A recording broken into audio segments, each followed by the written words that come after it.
Next ہے والیتاما، چوتھا عہد تھا یتیموں کے ساتھ حسن سلوک. یتیم وہ ہوتا ہے جس کے بالغ ہونے سے پہلے اس کا باپ فوت ہو جائے، چاہے وہ لڑکا ہو یا لڑکی ہو، یعنی جس کے والدین میں سے باپ فوت ہو جائے. کہا جاتا ہے کہ جانوروں میں سے جس کی ماں فوت ہو جائے وہ یتیم ہوتا ہے، اور انسانوں میں سے جس کا باپ فوت ہو جائے. جانوروں میں سے ماں فوت ہونے والے کو یتیم اس لیے کہا جاتا ہے کہ جانوروں کو عموماً ماں پالتی ہے، باپ کا تو ان کو بعض اوقات پتہ بھی نہیں ہوتا. لیکن انسانوں میں آپ دیکھیں کہ ماں بھی کیئر کرتی ہے، لیکن باپ فوت ہو جائے تو روزگار کا ذریعہ ختم ہو جاتا ہے اور انسان زیادہ مشکل میں آ جاتا ہے. ایک اور بات یاد رکھیے کہ بلوغت کے بعد یتیمی نہیں رہتی. بعض لوگ بوڑھے بوڑھے بھی اپنے آپ کو کہہ رہے ہوتے ہیں میں یتیم ہوں. یتیمی جو ہے وہ صرف بلوغت سے پہلے ہے. اس لیے مثلاً اگر آپ یتیموں کو پال رہے ہیں اور وہ آپ کے پاس بالغ ہو گئے ہیں تو اب وہ یتیم نہیں ہے، ان کے ساتھ یتیموں والا سلوک نہیں ہوگا. ہاں اگر وہ ابھی خود کمانے کے قابل نہیں یا ابھی کسی منزل پہ نہیں پہنچے اور ان کی ضروریات ہیں تو پھر وہ مسکین ہے. ٹھیک ہے، یعنی وہ مسکین ہے، فقیر ہیں، لیکن یتیم نہیں ہے. اس لیے بعض اوقات ایسا ہوتا ہے نا، آرفنیج بنائے جاتے ہیں، اس میں کیا کہا جاتا ہے کہ یتیم بچوں کو ہم پال رہے ہیں، لیکن یتیم بچے یتیم ہی تو نہیں رہتے، وہ پھر کچھ سالوں کے بعد بڑے ہو جاتے ہیں. جب وہ بڑے ہو جاتے ہیں تو پھر ان پر یتیموں کے نام پر اکٹھے کیے ہوئے فنڈز استعمال نہیں کر سکتے. ان پر پھر اگلی کیٹیگری فقیر کی یا مسکین کی ہوگی. یعنی آپ لوگوں سے بھی اگر ڈونیشن لیں گے تو پھر آرفن فنڈ نہیں لیں گے بلکہ صدقات وغیرہ ان کے اوپر خرچ کریں گے. یہ ایک فقہی نکتہ تھوڑا سا بتا رہی ہوں تاکہ کسی غلط فہمی میں نہ رہے اور کہ اللہ کے یہاں پکڑ نہ ہو گئے، کیونکہ منی مینجمنٹ جو ہوتی ہے بڑے سینسیٹیو ایشو ہوتا ہے، اسے بہت سوچ سمجھ کے کام کرنے پڑتے ہیں. پھر آپ دیکھیے کہ یتیم سے حسن سلوک کا مطلب کیا ہے، یعنی ان کے ساتھ احسان کیا جائے. اس میں سب سے پہلا یہ ہے کہ ان کی کیئر کی جائے، ان کے کھانے پینے، ان کی تعلیم کا انتظام کیا جائے. ان کے والدین جو پراپرٹی چھوڑ کے گئے ہیں یا جو مال چھوڑ کے گئے ہیں اس کی حفاظت کی جائے اور اس میں سے کچھ استعمال نہ کیا جائے. وَلَا تَقْرَبُوا مَالَ الْيَتِيمِ إِلَّا بِالَّتِي هِيَ أَحْسَنُ، یتیم کے مال کے قریب نہ جاؤ مگر اس طریقے سے جو سب سے اچھا ہو. یتیم کا مال کھانا حرام ہے، چاہے 1 روپیہ ہی کیوں نہ ہو. اس لیے جو لوگ یتیم خانہ چلائیں ان کو ان فنڈز کی بہت زیادہ حفاظت کرنی چاہیے، اور خاص طور پر اگر ان کے پیرنٹس کی طرف سے کچھ آ رہا ہے وراثت میں سے جو ان کے پاس ہے. اور پھر یہ ہے کہ یتیم کی پرورش اچھے طریقے سے کی جائے، جیسے انسان اپنی اولاد کی کرتا ہے، جیسی ان سے محبت کرتی ہے. اپنی اولاد کو صرف کھانا پینا تھوڑی دیتے ہیں، کیا کیا دیتے ہیں، محبت دیتے ہیں، ان کے لاڈ کرتے ہیں. داؤد کہتے ہیں کہ یتیم کے لیے رحم دل باپ کی طرح بن جاؤ، اور یہ جان لو کہ جیسا بوگے ویسا ہی کاٹو گے. جو ان کے ساتھ کرو گے نا وہ تمہاری اولاد کے ساتھ یا تمہاری نسلوں کے ساتھ ہوگا. ابو درداء کہتے ہیں تم یتیم کو خود سے قریب کر لو، اس سے لپٹو، یعنی ساتھ لگاؤ، ہیومن ٹچ. اس کے سر پہ ہاتھ پھیرو، اس کو اپنے کھانے میں سے کھلاؤ، یعنی گھر پہ انوائٹ کرو. اس سے تمہارا دل نرم ہوگا اور تم اپنی حاجت کو پالو گے. یہ نیکی کرو گے تو تمہاری حاجتیں بھی پوری ہوں گی. ایک اور جگہ پر آتا ہے وَقُولُوا لَهُمْ قَوْلًا مَعْرُوفًا، ان کے ساتھ بھلے طریقے سے اچھی بات کرو. یعنی ان سے جو گفتگو ہے، کنورسیشن ہے، وہ بھی خوبصورت ہونی چاہیے. یعنی ان کو حقیر سمجھ کے یا یہ کہ کون ہمیں پوچھنے والا یا ان کو کون دیکھنے والا ہے اور ہم جو چاہیں کریں، ایسا نہ ہو. پھر یہ کہ عزت اور اخلاق کے ساتھ پیش آئیں. جیسے اللہ سبحانہ تعالیٰ فرماتے ہیں کہ جب اللہ تعالیٰ انسان کو آزماتا ہے اور اس کا رزق تنگ کر دیتا ہے تو کہتے ہیں میرے رب نے مجھے ذلیل کر دیا. ہرگز ایسا نہیں، بلکہ تم یتیم کی عزت نہیں کرتے. تو بعض اوقات رزق کی تنگی کس وجہ سے بھی ہو جاتی کہ تم یتیم کی عزت نہیں کرتے، ان کے ساتھ بدسلوکی کرتے ہو. پھر ان پہ سختی نہیں کرنی چاہیے. قرآن مجید میں آتا ہے فَأَمَّا الْيَتِيمَ فَلَا تَقْهَرْ، یتیم کے ساتھ سختی نہ کرو، ساتھ بٹھا کر کھلائے. ابو بکر بن حفص کہتے ہیں کہ عبداللہ رضی اللہ عنہ جب بھی کھانا کھاتے ان کے دسترخوان پر یتیم ضرور ہوتا تھا. کچھ لوگ ہوتے ہیں نا کہ کچھ خاص نیکیوں کا بہت ہی اہتمام کرتے ہیں. نبی صلی اللہ علیہ وسلم نے فرمایا جو شخص مسلمان والدین کے کسی یتیم بچے کو اپنے کھانے اور اپنے پینے میں اس وقت تک شامل رکھتا ہے جب تک وہ خود کمانے نہیں لگ جاتا تو ایسے شخص کے لیے یقینی طور پر جنت واجب ہو جاتی ہے. یعنی اس طرح پالے جیسے اپنے بچے کو پالتا ہے، اور پھر اپنے کھانے میں.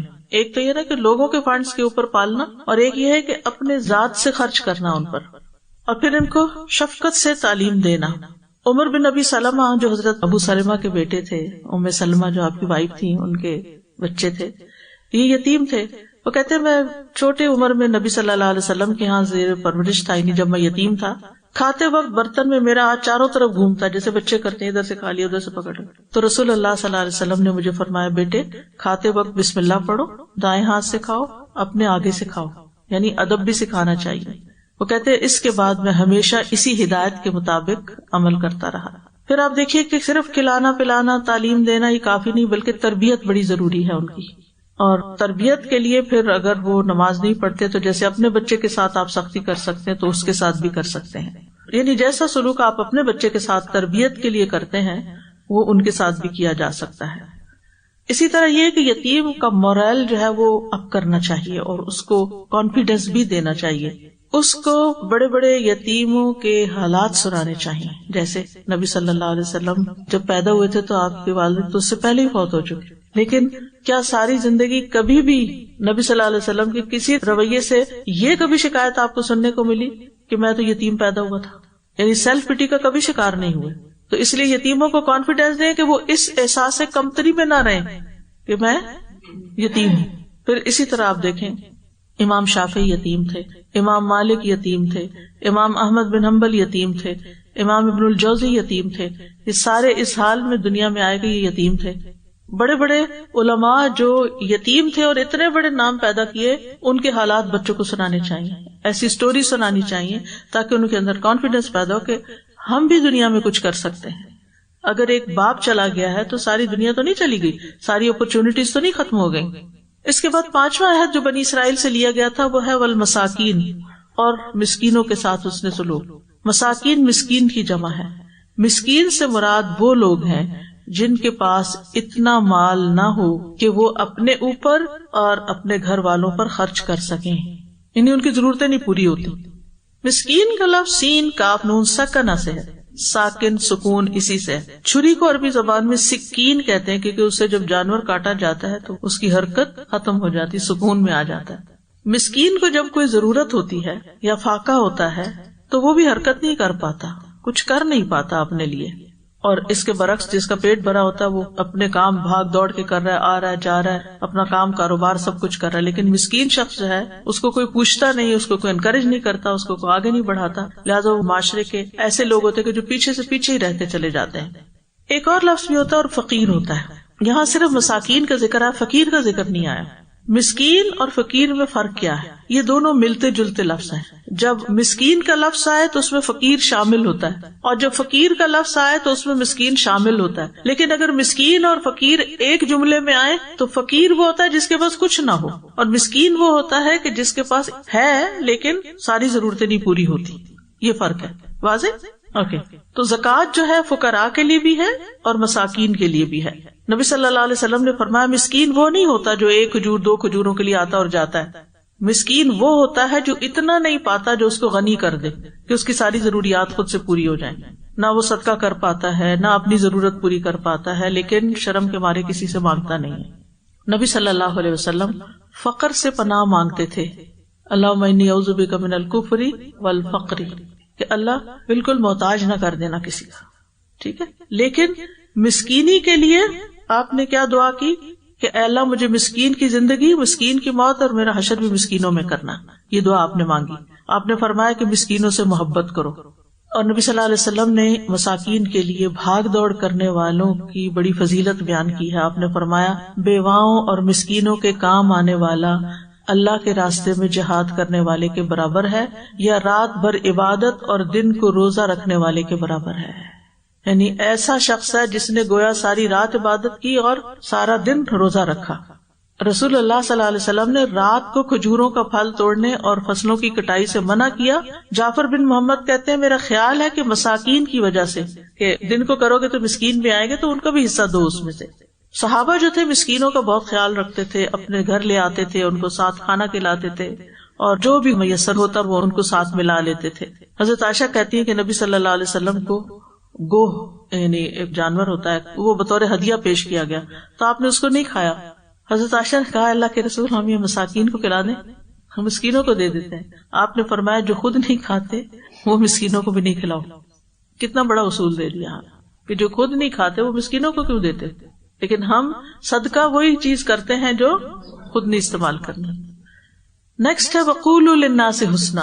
اوپر جتنی چیزیں تھی وہ عمل سے تعلق. آپ کو یاد ہے نا کیا بتایا تھا میں نے عبادت کی قسموں میں؟ بدنی، قولی، فعلی. اب قولی عبادت. قولوا للناس حسنا، سب لوگوں سے اچھی طرح بات کرو. الناس کہہ کے مسلم، نان مسلم، نیک، بد، امیر، غریب، فقیر، مسکین سب شامل ہو گئے. سب سے اچھی طرح بات کرو. یہ نہیں کہ جس کے کپڑے اچھے ہیں یا جس کا کوئی سٹیٹس ہے اس کے ساتھ تو بہت اچھے سے بات کرو، اور جو بیچارہ ان پڑھ سا انسان ہے اس کو تم ذلیل کرو. ایسا نہیں. قولوا للناس حسنا. اور ایک قرات میں آتا ہے حسنا، یعنی قولوا للناس قولا حسنا، یعنی اس میں ہیئت بھی شامل، باڈی لینگویج بھی شامل ہے. قولوا للناس حسنا یعنی لینگویج صرف وہ نہیں جو زبان سے بول رہے ہیں آپ، بلکہ باڈی لینگویج. اسی طرح بات نرم ہو، سختی اور شدت نہ ہو، معنی کے لحاظ سے اچھی ہو، بھلائی کی بات ہو، خیر والی بات ہو. اور اچھے کلام میں جو افضل ترین کلام ہے وہ کیا ہے؟ لوگوں کو نیکی کا حکم دینا، برائی سے منع کرنا، ان کو علم سکھانا، سلام کرنا، حشاش بشاش چہرے کے ساتھ ملنا، اور اس کے علاوہ ہر اچھی بات. یعنی باتوں کے بھی لیول ہے نا. یعنی آپ ایک کسی سے بات کر رہے ہیں، آپ اس کو ساتھ کچھ سکھا بھی رہے ہیں، آپ اس کو کوئی مشورہ اچھا دے رہے ہیں، یا آپ اس کی دل جوئی کر رہے ہیں، آپ اس کا غم دور کر رہے ہیں، آپ اس کو انس دے رہے ہیں، یعنی وہ گھبراہٹ کا شکار ہے. یہ افضل درجے کے کلام ہو جاتے ہیں. اسی طرح درست اور سیدھی بات کرنا. پھر قولاً معروفا کرنا، معروف بات، پاکیزہ بات. وہدوا الی الطیب من القول، انہیں پاکیزہ بات کی ہدایت دی گئی. تو مطلب یہ ہے کہ ہر ایک کے ساتھ اچھے سے بات کرو، کیونکہ نبی صلی اللہ علیہ وسلم کا اخلاق یہی تھا. آپ نہ بدخو تھے، نہ سنگ دل تھے، نہ بازاروں میں شور کرنے والے، نہ برائی کا بدلہ برائی سے دینے والے، بلکہ معاف کر دینے والے، درگزر کر جانے والے. تو بد کلامی کے جواب میں بھی اچھے اخلاق کا مظاہرہ کرنا چاہیے. اگر کوئی آپ سے بدتمیزی کر رہا ہے تو آپ کیا کریں؟ آپ اچھے سے بات کریں. اور اگر کوئی شخص گناہگار بھی ہے، بہت برا انسان ہے، لیکن آپ اس کے سطح پہ نہیں آئیں گے، آپ اچھے سے بات کریں. فرعون کی طرف جب موسیٰ علیہ السلام کو بھیجا گیا تو اللہ تعالیٰ نے کیا فرمایا؟ قولا لہ قولا لینا، نرمی سے بات کرنا ہے. فرعون سے بھی نرمی سے بات کرنا جو اتنا متکبر ہے. تو ہم عام طور پہ کیوں اچھی سے بات نہیں کرتے کچھ لوگوں سے؟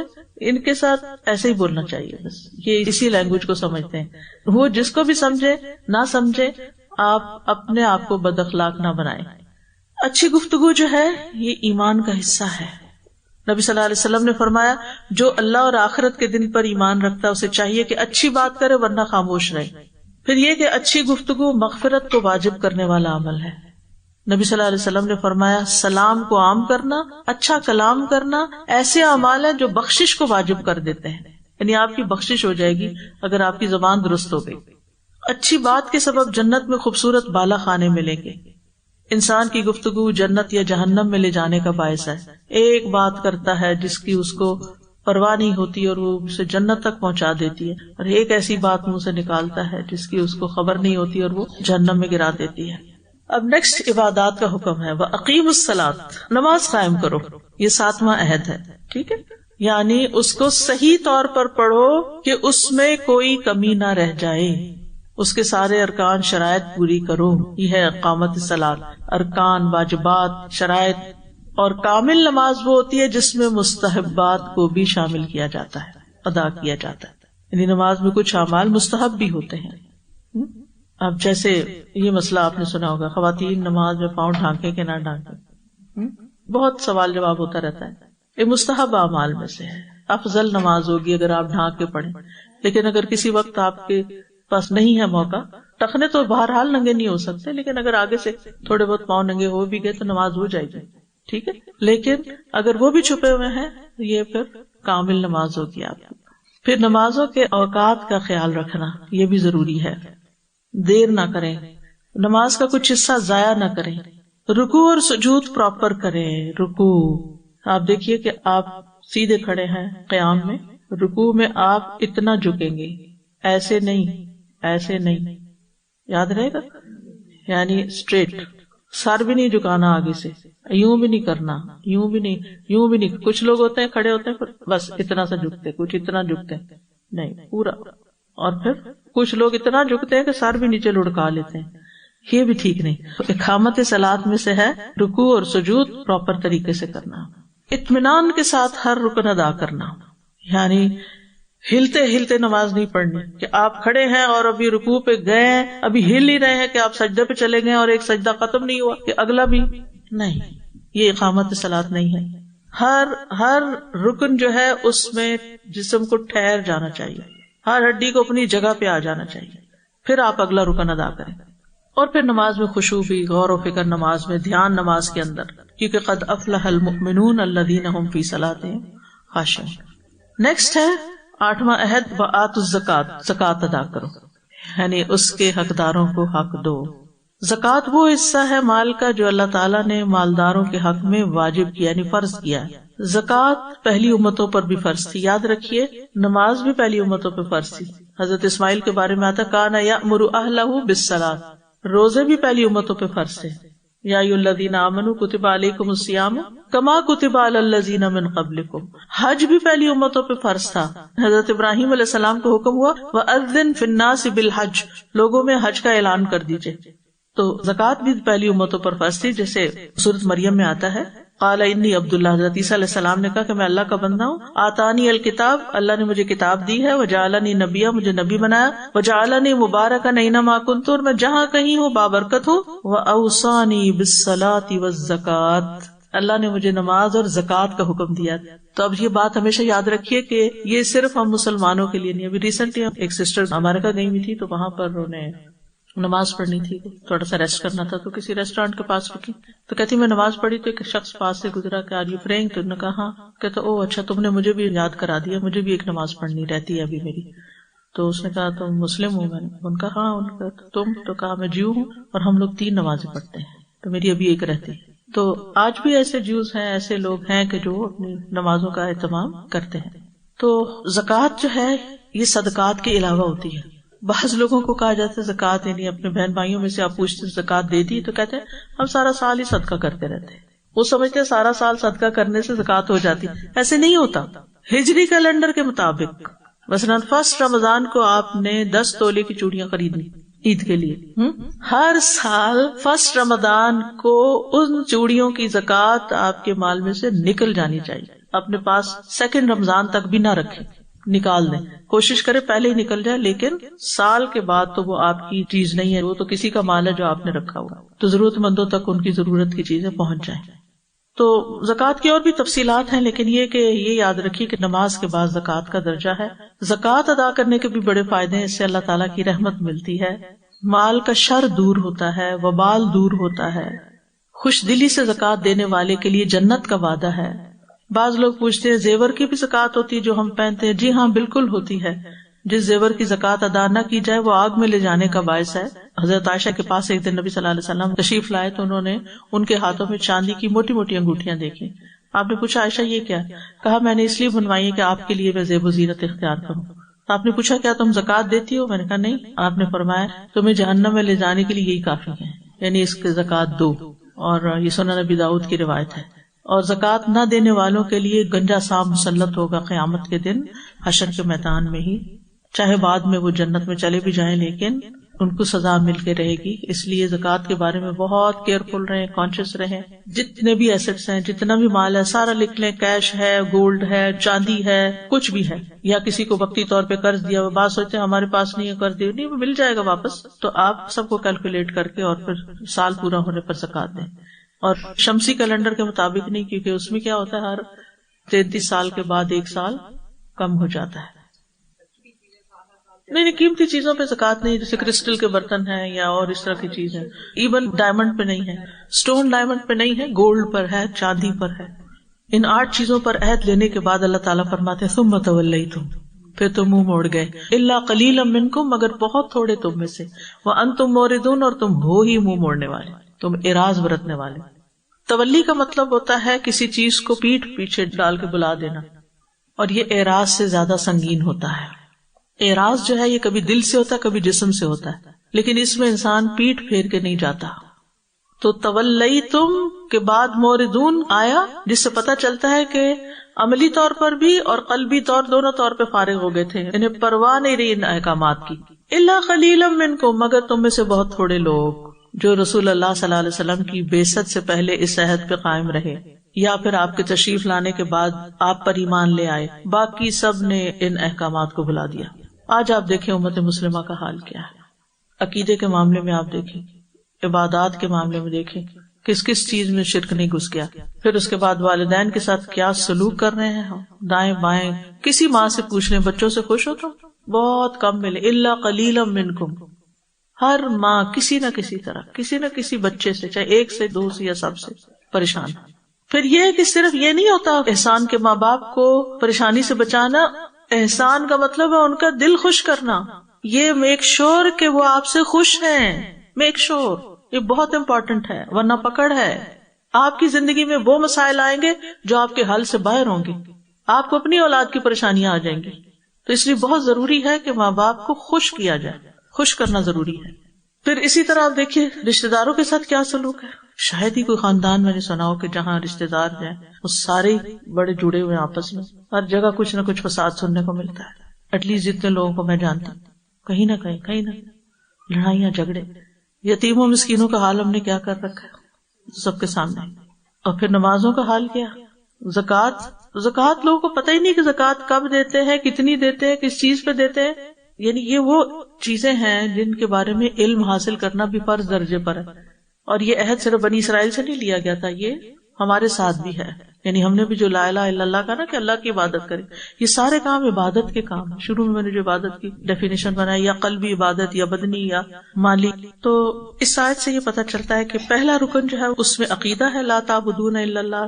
دوسرا رکن جو ہے یہ معاملات حسن سلوک ہے۔ تیسرا رکن عبادت ہے۔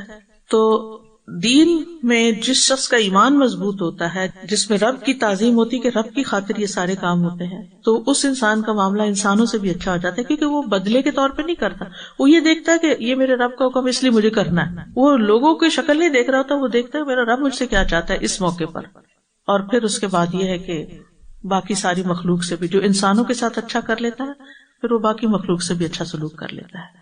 تو دین کی دو بنیادیں ہیں، نمبر ایک ہے کہ اللہ کی تعظیم ہو، اللہ کے حکم کو نہ ٹالا جائے، اور دوسری یہ کہ مخلوق چاہے انسان ہو چاہے جانور ہو چاہے کوئی بھی، اس کے ساتھ حسن سلوک ہو۔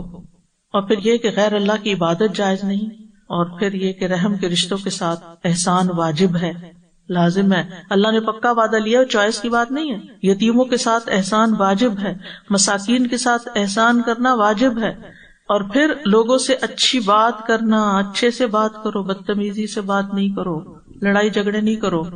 چھوٹی چھوٹی باتوں پر لوگوں کی آواز اونچی ہونے لگتی ہے، فحش گوئی کرنے لگتے ہیں، گالیاں دینے لگتے ہیں، جھگڑنے لگتے ہیں، صبر نہیں کرتے، نمازوں کی پرواہ نہیں، زکوٰۃ کی پرواہ نہیں۔ تو یہاں یہود کی سرکشی بتا کر پھر ہمیں سبق سکھایا گیا ہے، اور اللہ تعالیٰ نے شروع کیا، یا بنی اسرائیل اذکروا نعمتی التی انعمت علیکم، یا بنی اسرائیل واوفوا بعہدی اوفی بعہدکم، تم میرے سے جو عہد کیا نا اسے پورا کرو، تو پھر میں بھی تمہارے ساتھ جو وعدہ کیا ہے جنت کا پورا کروں گا۔ لیکن بنی اسرائیل میں سے کم لوگوں نے اس بات کو مانا۔ تو حضرت موسیٰ علیہ السلام نے نبی صلی اللہ علیہ وسلم سے کیا کہا تھا معراج کے موقع پر کہ میں بنی اسرائیل کو دیکھ چکا ہوں، تمہاری امت اتنی نمازیں نہیں پڑھ سکے گی، ان کو کم کروا۔ تو اللہ سبحانہ وتعالیٰ کا یہ شکوہ ہے کہ اکثریت ان کی جو تھی وہ، اور آج مسلمانوں کی اکثریت ان بنیادی دین کی چیزوں کے اوپر پورے نہیں اترتے۔ جتنا ہو سکے ثواب کی نیت سے اس ویڈیو کو آگے پھیلائیں، اور مزید ویڈیوز دیکھنے کے لیے الہدیٰ اکیڈمی کو سبسکرائب کر لیں۔